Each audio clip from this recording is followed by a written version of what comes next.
Então vamos lá. Boa tarde, pessoal. Bem-vindos todos aí, mais um podcast da Vultos. Para hoje a gente traz um tema muito relevante, muito estratégico, cada vez mais frequente no mercado, que é a gestão de continuidade de negócios, né? Vamos falar de resiliência cibernética.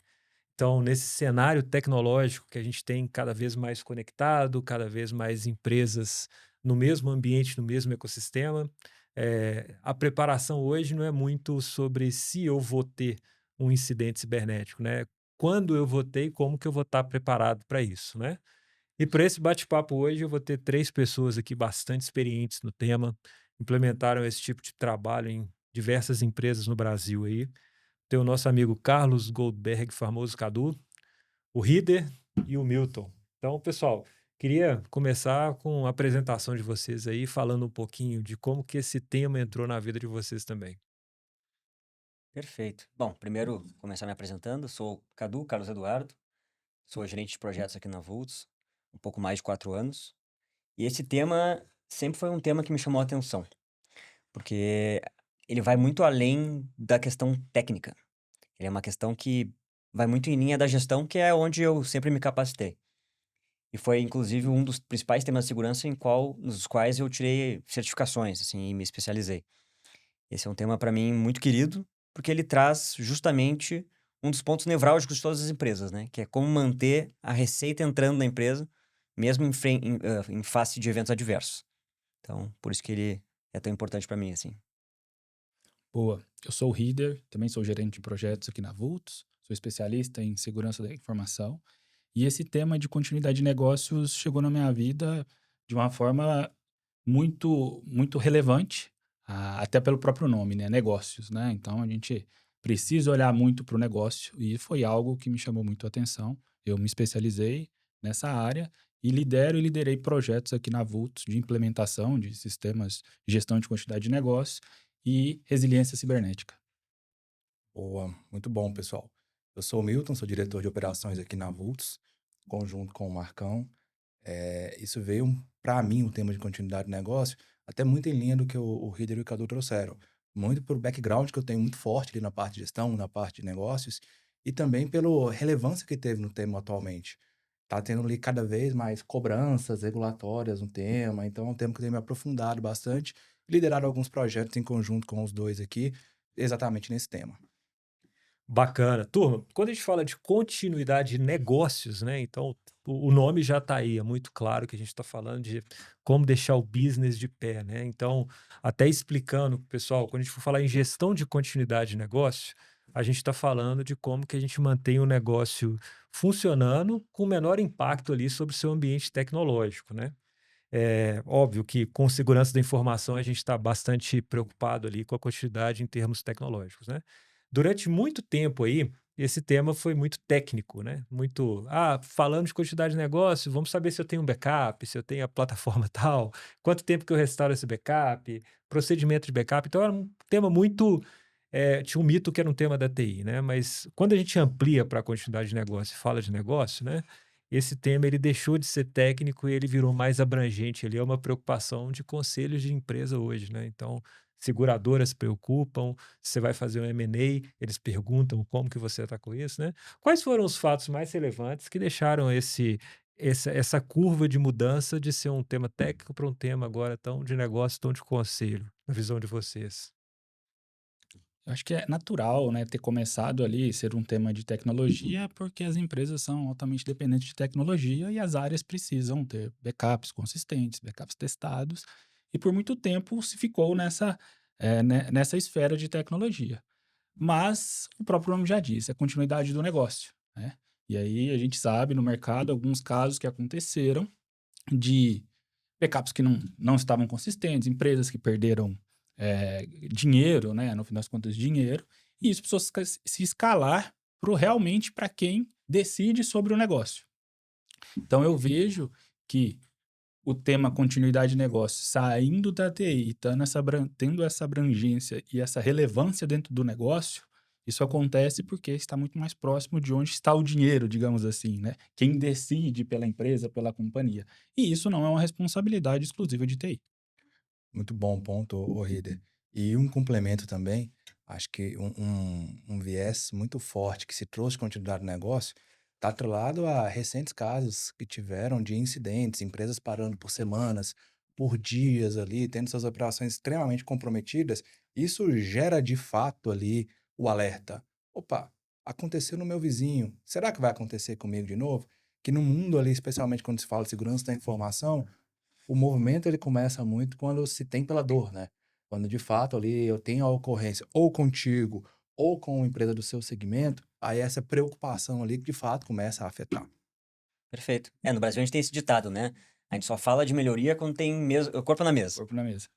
Esse é um ponto importante. E assim, eu acho que o pessoal focava muito na questão do impacto operacional. Mas aí quando a gente extrapola e vê que ativos, quando a gente está falando de continuidade de negócio, não são só ativos tecnológicos, mas são processos, são pessoas, é infraestrutura física, a rede de fornecedores que sustenta o processo crítico do negócio também é um ativo importante. Quando a gente extrapola essa visão, a gente vê que o impacto ele é muito mais do que operacional, né? Ele é um impacto de reputação, é um impacto, sim, de operação e um impacto financeiro diretamente, né? Então, acho que quando a gente extrapola um pouquinho, a gente vê a magnitude que esse processo tomou ao longo do tempo. Legal. E aí, turma, o que que vocês enxergam assim no sentido de o maior erro que as empresas cometem quando elas falam, "Ó, já estou 100% pronto para o meu processo de continuidade, né? O que que são as pegadinhas ou as armadilhas de quem bate no peito e fala que tem isso, mas eventualmente não está tão preparado para a hora que isso acontecer? A gente já viu alguns casos assim, Marcão, muito bom ter trazido esse ponto. As empresas às vezes têm muito bem escrito, Uhum. às vezes está muito focado ali e já vi acontecer, às vezes no ativo em si. Ah, eu estou preparado se aquele ativo falhar, mas ele está preparado para se recuperar, para recuperar aquele ativo, para trazer de volta. Mas às vezes não tem a preparação. Como é que eu rodo sem ele? Que aí entra no conceito de fato ali da continuidade.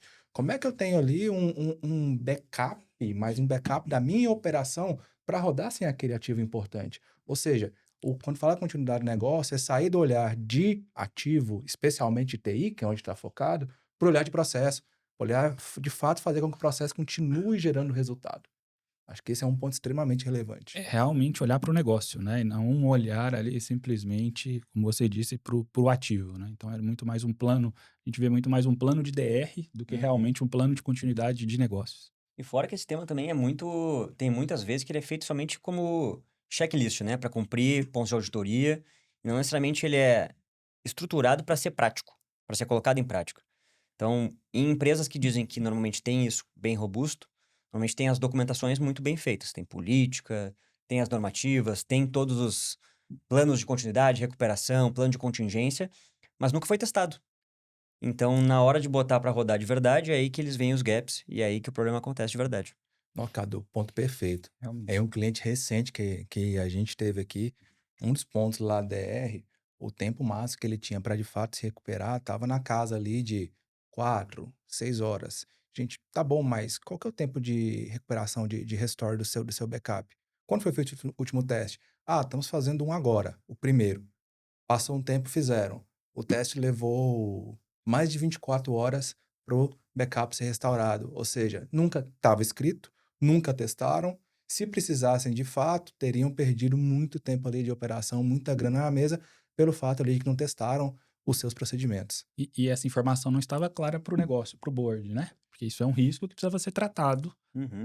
seja por investimento, falta de tecnologia, enfim. Então, acho que esses pontos são bem importantes e é o que a gente vê muito no mercado. É muita pegadinha, né? E aí, turma, assim, geralmente na Vultos, quando a gente faz um projeto de GCN, Gestão de Quantidade de Negócio, né? E aí tem uma sopa de letrinha de siglas que a gente quer desmistificar aqui também, né? Geralmente a gente trabalha numa abordagem de 4 etapas, né? Quais são as etapas? A primeira ali que é o que a gente chama de fazer o BIA, que é Business Impact Analysis, documento de análise de negócio, olhando para o negócio, né? Depois tem 2 etapas ali, que é construir o DRP, ou PRD, o Procedimento de Recuperação de Desastre, e o PCN, que é o Plano de Continuidade de Negócio. As 3 grandes etapas que são a sopa de letrinha. Uhum. E fecha ali com simulações e governança, né? É, aí explicando um pouquinho, né? O que são esses 4 bichos aqui? BIA, PCN, DRP, governança. O que significa cada um deles? O que é a diferença de um para o outro ali, na visão de vocês ali? Quando a gente fala de análise de impacto ao negócio, acho que a primeira coisa que a gente tem que lembrar é o que é prioritário para o negócio. E aí entra num tema que a gente vai em vários clientes, a gente vê que, de fato, as empresas não olham tanto para isso, que elas não sabem quais são os processos críticos ou os processos fundamentais que sustentam a operação. Então, a primeira etapa ali que compõe o BI é justamente entender isso, que a gente chama de cadeia de valor, né? Então, a gente entende quais são os processos finalísticos e os processos de suporte, né? Quando a gente entende isso, a gente sabe o que mais agrega valor para o negócio. Depois que a gente identifica ali quais são os principais processos, a gente tem que entender o que sustenta esses processos, né? Então, que pessoas ali, que especialistas que cuidam desse processo, quem é o responsável, que tipo de ativo daí sim tecnológico, né, que sustenta aquele processo, que tipo de soluções são utilizadas ali, qual a infraestrutura e qual a estrutura física também é necessária para que aquele processo aconteça. Então, a gente entra num nível abaixo, né? Além do processo em si, os ativos que sustentam o processo. E a gente começa a analisar várias coisas, do tipo, esse processo em si, já teve algum histórico de indisponibilidade que a gente tem que considerar? Dentro das fragilidades e riscos já mapeados naqueles ativos que sustentam o processo, a gente tem ali alguma coisa que é crítica, que não está sendo tratada? Então, a gente começa a entender todos os pontos que podem estar com algum furo, e aí, a partir disso, a gente, de fato, elabora ali uma visão de cenários possíveis de acontecer e prioriza esses cenários, né? E traz o possível impacto que aquele cenário pode acarretar no negócio. Daí, os impactos operacionais, de reputação e a questão financeira propriamente dita, né? Então, o BI, ele entra muito nessa visão. Ele vai do macro, entendendo primeiro os processos que são mais importantes, até o micro, que é o risco que o ativo que sustenta o processo apresenta. Então, mais ou menos, o BI começa por aí. E aí você trouxe bem a questão dos cenários, né? Só para explicar o que que é um cenário, né? De um cenário de crise, um cenário de desastre. Pode ser desde um furacão, um incêndio, quanto aos cenários tecnológicos, né? Que a gente vê muito, ataque ransomware, DDoS, ataque cibernético como um todo, né? E é muito importante a gente entender o segmento, né? Entender o cliente para priorização desses cenários. Porque também a gente vê no mercado alguns planos, alguns sistemas de gestão de continuidade de negócio que tem alguns cenários que não tem uma priorização correta, porque essa priorização desses cenários que vai nos nortear na construção dos planos, tanto de continuidade do negócio, quanto de recuperação de desastres. Bom, e para fechar tudo isso, pessoal, a gente tem a parte de governança e simulação, que nada para de pé se não tiver de fato ali uma governança. Garantir que meus documentos são sempre atualizados, eu estou medindo os indicadores, eu realizo meus testes com frequência para garantir que na hora que precisar, eles de fato são factíveis e para de fato implantar isso nos clientes, uma coisa que a gente coloca é, pelo menos para um cenário, a gente conduzir a simulação com eles. Para de fato ali junto com o cliente, dar essa visibilidade de como tem que ser rodado um modelo de simulado, um modelo de teste do seu ambiente de continuidade de negócio. Muito mais ali para entender como é que o cliente pode absorver isso e continuar realizando os testes, continuar realizando ali as melhorias para o seu ambiente. Um ponto que eu queria complementar, Milton, também é essa questão do teste. O pessoal acredita que testar os planos se restringe a fazer tabletop. E eu acho que esse é um ponto muito importante, né? Alguns clientes dizem, não, eu testo meu plano, eu faço tabletops. Lembrando a os espectadores aí, né, pessoal, o tabletop, ele é um simulado de role-playing, né? Então, de papéis e responsabilidades. A gente bota na mesa e discute quem faz o quê. Mas tem alguns tipos de testes que as próprias normas exigem. Então, a gente tem o checklist test, que é para ver se todos os componentes estão presentes no plano. A gente tem o walkthrough, que é ver se as etapas são consistentes. A gente tem o tabletop e a gente tem os testes quentes. Os testes quentes são testes que, de fato, a gente coloca a gente usa a postura de atacante em ambientes controlados para indispor eventualmente um processo e, de fato, colocar ali os processos de backup, restauração, todos na prática e ver se os tempos de recuperação são, de fato, factíveis. Então, queria trazer para vocês também que, se vocês estão planejando estruturar esse tipo de sistema de gestão de continuidade de negócio no ambiente de vocês, que façam testes muito assertivos e muito para além também de só testar papéis e responsabilidades. Testem na prática para ver se, de fato, ele para de pé. E complementando, Gabriel, essa questão dos testes, ela é bem importante, porque é o que a gente vê também no mercado, né?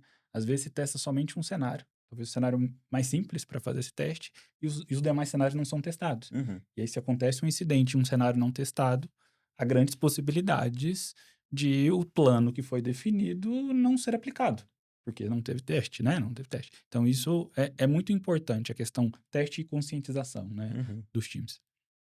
Legal, assim, contribuindo um pouquinho com o tema também, né? Um resumo é assim, o BIA, na minha visão, É isso, é olhar para o negócio, quais são os processos que vão botar receita aqui nessa empresa hoje, que são os prioritários, né? Uhum. E dentro desses processos, vamos olhar os ativos críticos que sustentam esse processo. Obviamente que a gente pode estar falando só de ativo tecnológico, que é sistema, hardware, mas eu posso estar falando também de pessoas, né? Teve projetos que a gente fez que a gente teve que mapear CPFs de pessoas críticas para sustentar o negócio, né? Uhum. Eh, a gente pode olhar também para fornecedores, né? E para todos os ativos que sustentam esse processo. Durante um processo que eu participei uma vez de uma RFP, aí surgiu a grande dúvida, né? O BIA estava muito bem esclarecido por todos os fornecedores. Ele tinha mais de 10 empresas, o cara perguntou, mas qual que é a famosa diferença do PCN para o DRP? E foi um cri-cri-cri danado, ninguém soube responder a diferença de um PCN para um DRP, né? Uhum. E basicamente a gente puxou ali a resposta, né? A minha visão é que o PCN é um documento mais de longo prazo, mais estratégico, né? E o DRP é um de curto prazo voltado para os ativos tecnológicos. Ou seja, igual o Milton falou, o meu DRP é como que eu vou voltar e recuperar aquele RP, o ativo tecnológico que foi paralisado com o ranço, estratégia de curto prazo. Mas o PCN é mais do que isso, é como que eu toco o meu negócio sem esse RP, né? Como que a empresa lá que faz aluguel de carro, ela vai operar durante 2 dias ali alugando no papel, né? Então, o PCN é um documento de negócio, né? Ele contém o DRP ali. Dentro do PCN eu vou sustentar aquilo, mas eu tenho que explicar para o meu negócio também como que eu vou operar 48 horas cego sem os ativos que sustentam. Então, essa é a diferença, né? Então, eu vejo muitas empresas confundindo no mercado, traduzindo isso como uma coisa só. Uhum. E, por fim, ali, a questão da governança, muito importante, porque as coisas mudam. Quais são os indicadores que eu tenho que ter para manter vivo esse processo, né? Quais são os rituais de gestão? Os ativos tecnológicos ou ativos que sustentam os processos hoje podem ser totalmente diferentes daqui a 24 meses. Os processos podem mudar, então por isso que eu tenho que ter essa governança, para eu não escrever um papel e esse papel ficar congelado ali por 24 horas. 24 meses, na Uhum. verdade. 24 horas é muito pouco até. Hoje não dá para duvidar de nada com IA, mas quem sabe. Aí eu queria, pessoal, por exemplo, a gente contar um case prático assim de como que a gente fez um projeto, como que a gente ajudou o cliente, se algum cliente de fato conseguiu utilizar isso numa crise ou como que a gente treinou, né? Trazer um pouquinho desse conceito que a gente faz para a prática, assim, um pouquinho da experiência de vocês. Olha, Marcão, assim, recentemente a gente teve um cliente que foi afetado pelas enchentes do Rio Grande do Sul, né? Eu acho que todo mundo que está vendo aí teve ciência desse fato. Então, nós tivemos ali um estado que foi amplamente devastado. Muitas empresas nunca mais retornaram esse evento, né? E aí essa empresa em questão nos procurou justamente para se planejar melhor e evitar perdas futuras desnecessárias caso um cenário desse viesse a acontecer. Por, né, por sorte e competência da empresa em questão, eles se mantiveram, né, conseguiram se retornar, mas muitas não, né? Então, o que acontece? Eles nos pediram para justamente fazer um mapeamento de todos os processos críticos que eles possuíam e a gente conseguisse priorizar, né, esses processos, todos os ativos, para que numa eventual enchente novamente e outros cenários que a gente planejou, eles não tivessem que ter os gastos exorbitantes que tiveram que ter na última vez, né? E conseguissem ser mais eficientes na hora de remover as pessoas do ambiente que estava comprometido, sem causar danos ali à vida dos colaboradores, né? Então, assim, esse é um case prático e que é muito embasado na realidade, né? Porque muitas empresas elas fazem os planos pensando quando acontecer. Nesse caso, a empresa já tinha sofrido, né? E aí, de novo, aquela máxima que a gente falou agora, né? Se discute só com o corpo na mesa, nesse caso, tinha o corpo na mesa para discutir. Cadu, e tava junto com você nesse cliente. Eu acho que um ponto super importante ali foi o final, o próprio feedback ali de quem seriam os executores do PCN, do DRP. E foi, nossa, assim, muito bom, pessoal, porque agora tem clareza pra gente de quais são os passos a serem seguidos. Porque eu lembro até da máxima lá, no cliente, lá no cliente, eles eram muito bons de crise, mas eles não eram tão bons assim de planejamento. Então, acho que o DRP ajudou muito eles a se deixarem maduros, mais resilientes, caso passem por uma crise desse mesmo tipo novamente. É interessante que, assim, cada vez mais você tem que pensar em cenários totalmente que eram irreais até anos atrás, né? Então, por exemplo, esse exemplo que você deu, a gente teve que fazer bons casos de GCN, empresas do Sul que passaram por essa catástrofe, né? Quem imaginaria, por exemplo, há 10 anos atrás, uma empresa fazer um plano de continuidade para quando ter uma pandemia global que Uhum. parasse o mundo? A Exatamente. gente nunca ia priorizar um cenário desse. Hoje a gente que vivenciou isso, a gente sabe que quantas empresas tiveram que mudar o seu modelo para um modelo de home office ou de delivery 100% para ter uma continuidade, né? Então são cases cada vez mais robustos. Aí trazendo isso aqui pro mundo real, né? Nas últimas décadas aí, cada vez mais as empresas nascem no ambiente 100% digital, né? Nas últimas décadas. Então, startups já nascem no ambiente digital e nos últimos 5 anos, com a IA, cada vez mais, né? Até quem não tem nenhum desenvolvedor hoje já nasce com o app e já cria um ambiente digital, né? Então, nativamente tecnológico as empresas hoje, né? E como é que isso muda a forma de pensar da continuidade hoje, uma vez que o ambiente está cada vez mais tecnológico e digital? Aí vem um fator muito importante, né? Eu acho que é a questão de. Inclusive, um outro tema muito importante que se correlaciona com esse, que é a gestão de terceiros. Porque em ecossistemas cada vez mais digitalizados, a gama de fornecedores e o ecossistema de terceirizados, quarteirizados, inclusive, só tem aumentado, né? A gente tem cada vez produtos mais digitais, não menos digitais. Isso traz um dinamismo para o negócio que não era comum anteriormente. Antes, os negócios eles eram mais menos dinâmicos, vai? Não vou dizer estáticos, mas menos dinâmicos. Hoje, inúmeras frentes de negócio são desenvolvidas em meses, verticais novas surgem do nada. Ou, do nada não, mas comparado ao tempo, né? Surgem muito mais rápido. E é necessário que a continuidade do negócio se adapte a isso. Então, eu vejo que a gente tem que cada vez mais colocar segurança desde o início das concepções do negócio.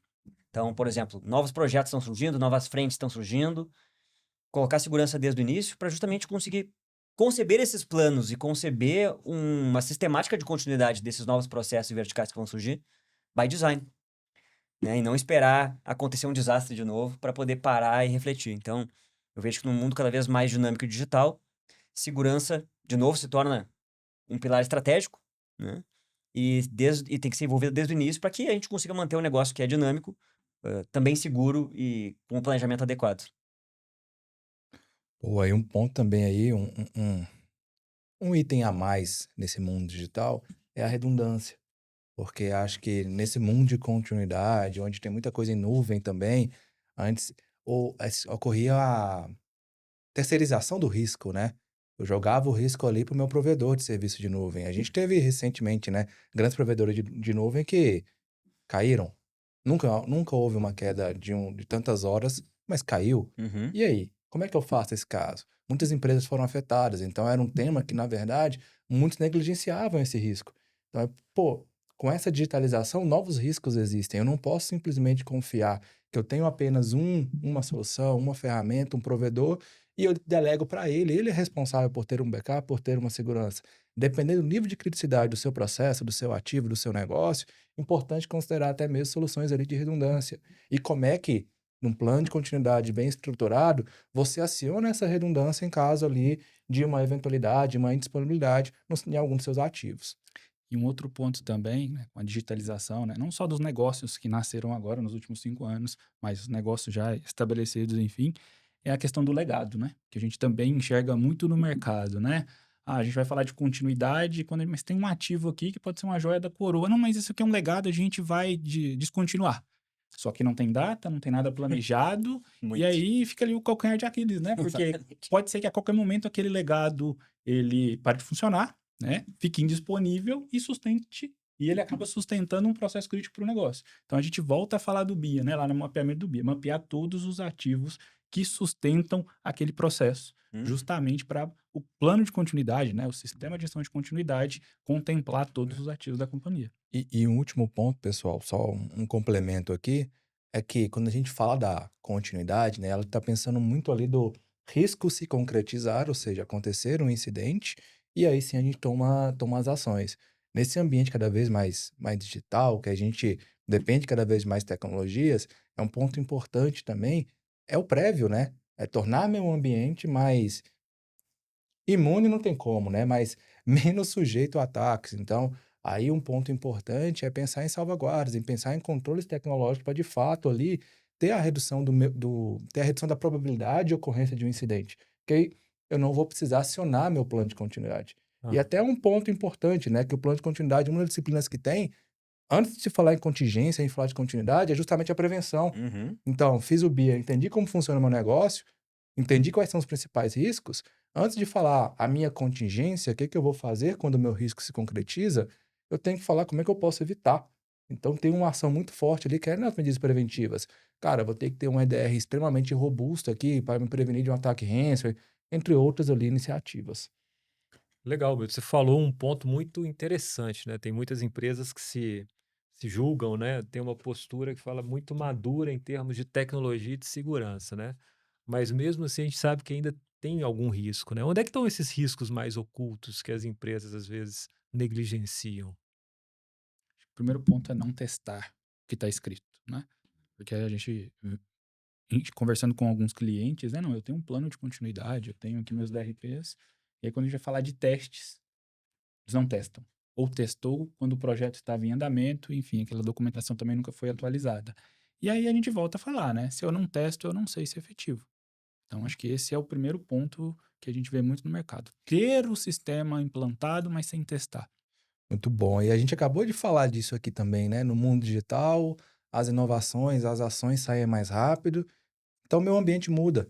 Então, meu ambiente ele tem novos riscos. Então, uma coisa que às vezes fica oculta é que a gente não atualiza. Gente, a gestão de riscos é algo ali extremamente vivo. Então, eu tenho que periodicamente entender, houve mudanças no meu ambiente, houve outras mudanças de cenário, mesmo externo, tem novas ameaças existindo, então vou ter novos riscos. Entendendo quais são os novos riscos, eu tenho que atualizar meu plano de continuidade, atualizar meu DRP, tenho que atualizar minhas próprias salvaguardas ali de gestão de risco. Então, algo que eu julgo extremamente relevante é a gente entender sempre o ambiente, mapear ali a existência de novos riscos. Eu vejo também um ponto que é risco oculto é quando as áreas de segurança são tratadas como silos apartados umas das outras. Por que eu digo isso? O Milton bem trouxe, né? Assim, pô, na etapa do BIA, a gente identifica vários riscos que têm que ser tratados, né? Uma vez que a gente queira evitar que o impacto de um eventual incidente seja maior do que o previsto. Mas quem trata o risco? É a área de continuidade de negócio? Não, são outras áreas de segurança. E se essas áreas de segurança não estão bem conectadas com o nosso processo de continuidade, fica um risco muito bem mapeado, sem tratativa nenhuma. Então, essa convergência entre frentes de segurança é muito importante. É um risco bastante, que eu vejo bastante, assim. As áreas trabalham com aquilo que é seu. Ah, o meu escopo é gestão de riscos, o meu escopo é continuidade de negócio. Mas as áreas de segurança têm que trabalhar com um objetivo em comum, que é manter o negócio lucrativo, funcionando e atendendo os objetivos que os clientes têm em relação aos seus serviços e produtos. Então, eu vejo esse ponto muito importante, assim. As áreas de segurança têm que trabalhar mais juntas. Isso é um risco que acontece mais frequente do que a gente gostaria. Esse tema é bem complexo, né? A gente fala de muita coisa aqui de governança, processo, tecnologia, mapeamento de risco, né? Às vezes pode até assustar um pouco pela complexidade, né? E a área de negócio sempre preocupa um pouco com isso. Vem o pessoal da tecnologia, da segurança, ou o pessoal pensando em riscos aqui. Como que a gente consegue implementar um processo de GCN mais suave, sem assustar a operação, assim, sem gerar nenhum tipo de impacto negativo quanto aos testes, os mapeamentos, né? Qual que é o segredo para fazer um projeto de GCN bem azeitado? Isso é uma boa pergunta, Marcão.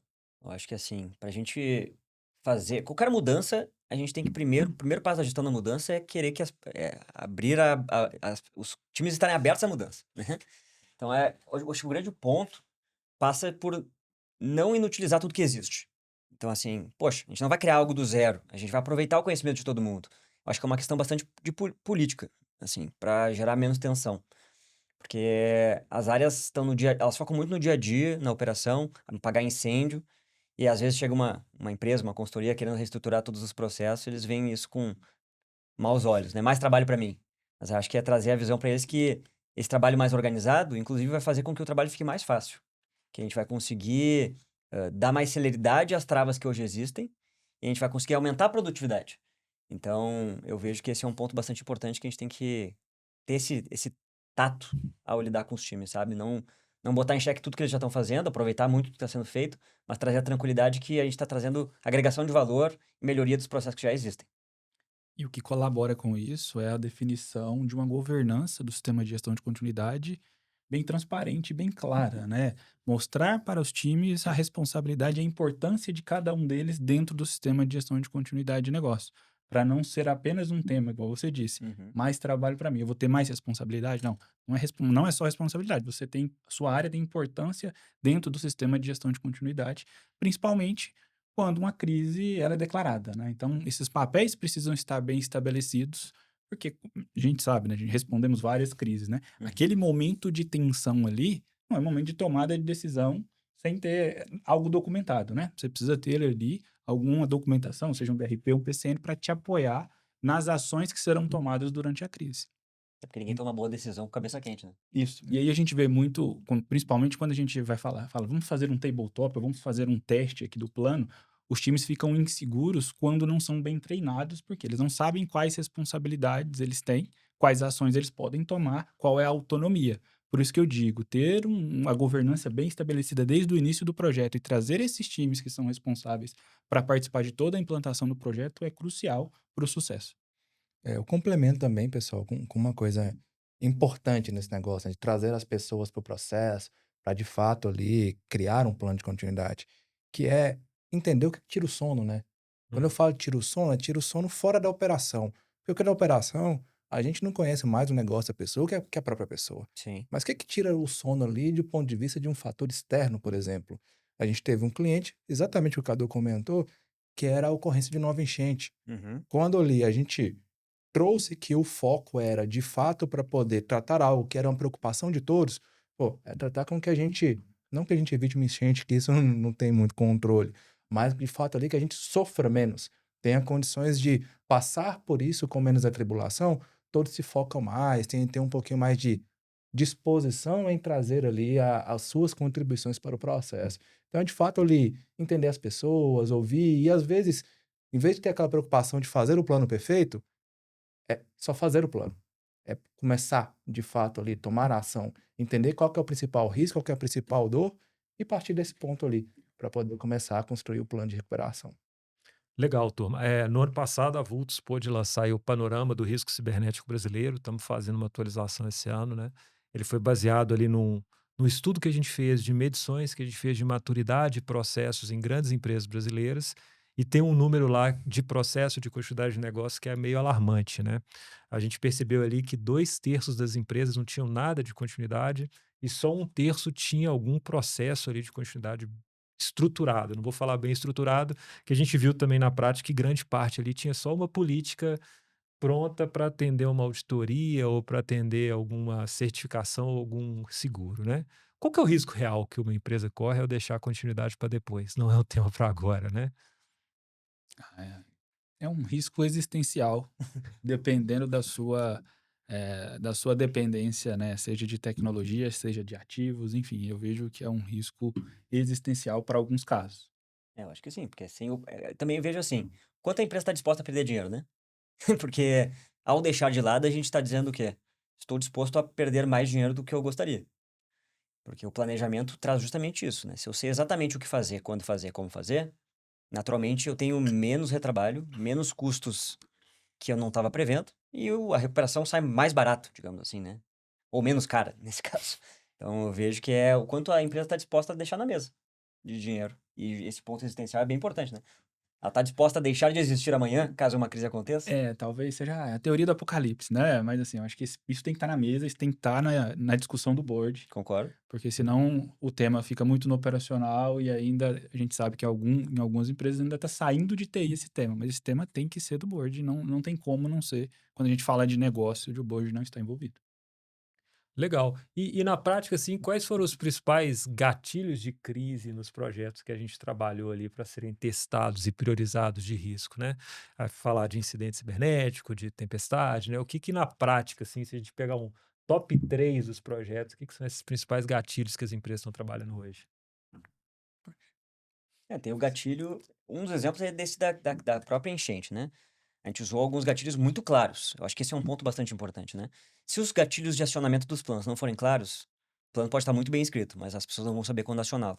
Então, por exemplo, a gente tinha ali, quando o nível do rio atingisse um patamar acima de 3 metros, era o primeiro gatilho. Segundo gatilho, quando o nível pluviométrico, né, ou fluviométrico, né, de chuva, pluviométrico, ele atingisse tantos milímetros, era um segundo gatilho. Um outro gatilho que a gente tinha era se as ruas laterais ou vicinais ali começassem a apresentar sinais de inundação. Então, se esses 3 gatilhos fossem atingidos naturalmente, isso ensejava a ativação do plano, por exemplo. Então, acho que esse é um ponto importante. Gatilhos muito claros, tanto para ativação como esses, quanto de encerramento, né? Eu acho que os gatilhos de encerramento são tão importantes quanto o de abertura, porque eles estancam, digamos assim, os gastos que estão acontecendo, né? Pô, a partir de agora já não é mais uma crise, a partir de agora eu já posso seguir com as próprias pernas. Então, esse é um exemplo prático, assim, de indicadores.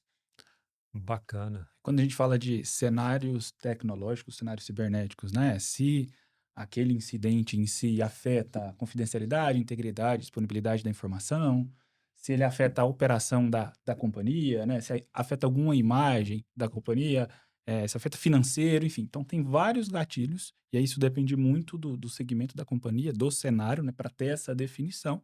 E aí até um ponto importante, né? Eu lembrei aqui de um cliente nosso que a dor dele, quando o Milton falou de dor, qual que era a principal dor? Todo incidente era crise lá na empresa. Então, essa era a principal dor dele. Então, ele falou, cara, a minha principal dor é essa, eu preciso ter gatilhos bem definidos, preciso ter um processo bem definido, porque eu estou tendo muitos arruns para tratar pequenos incidentes onde eu tenho que reunir todos os times, porque eu não tenho isso definido. Então, a partir do momento que a gente definiu isso, ele até deu um feedback, né, falando, ó, isso foi maravilhoso para mim, porque eu achava que eu não tinha capacity para atuar, eu tenho capacity. Eu não estava conseguindo era Priorizando. priorizar e dar direcionamento para o meu time onde eles precisam entrar, onde eles não precisam entrar. É isso. Ou seja, né, quando a gente fala ali da questão da crise em si, ela passa muito pelo ponto inicial, né? A essência do que é uma crise. É de fato deixar claro qual é esse gatilho, o que vai separar um incidente de uma crise, justamente para trazer o que ele comentou, né? Senão daqui a pouco na empresa tudo vira crise. Até uma coisa que se fala atualmente muito do ransomware. Às vezes o ransomware pode estar totalmente focado e concentrado em uma máquina do colaborador. Poxa, é um incidente totalmente isolado, isso não precisa necessariamente ser tratado. Nesse especificamente, qualquer indício de ransomware já subia ali para o board. Então, aí, tem que de fato entender a dimensão do ataque, a dimensão ali do problema antes de classificá-lo de fato como um incidente ou como uma crise. Legal, turma. Nossa última pergunta aqui agora para a gente encerrar o papo, né?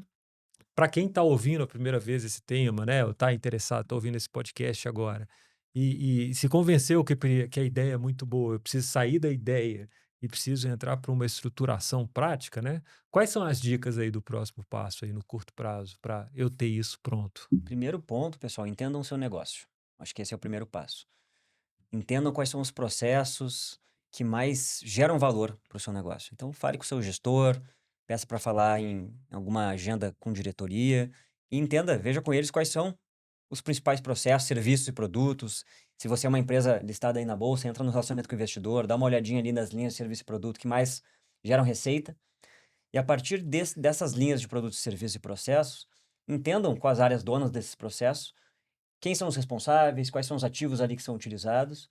Acho que esse é um primeiro note importante, porque sem isso, não tem como analisar impacto e não tem como trazer nenhuma sugestão de continuidade ou recuperação.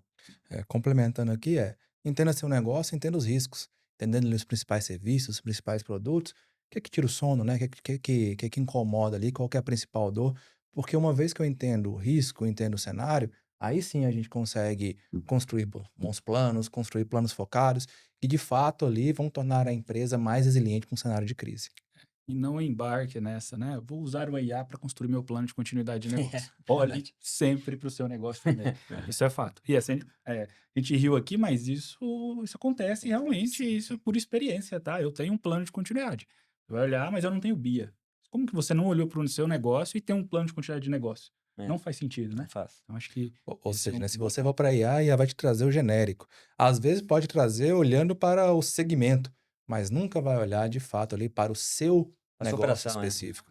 Então, eu acho que o Cadu e o Riri colocaram muito bem, né? Entenda de fato o seu negócio em si, como ele funciona, não como o segmento, como o IA traz para você, porque entendendo bem seu negócio, o plano ele flui ali mais claro. Legal demais, né? Hoje em dia, a IA generativa gera qualquer política, né? O papel que precisa estar ali para auditoria, para para inglês ver, tá ali o tempo todo, né, turma? Obrigado pelo papo, Cadu. Obrigado pelo papo, Rieder, Milton. Muito bom, muito prático. E aí, turma, se você aí é um gestor de TI, gestor de segurança da informação, gestor de risco, de auditoria, ou qualquer área de negócio, né, que tem que estar preparada para o seu negócio continuar operando com o menor impacto possível no pior cenário de crise, né, vale muito a pena começar esse papo agora e estar preparado. Valeu, boa tarde a todos Boa aí. tarde, pessoal. Obrigado. Valeu, Pessoal, obrigado, até pessoal. mais.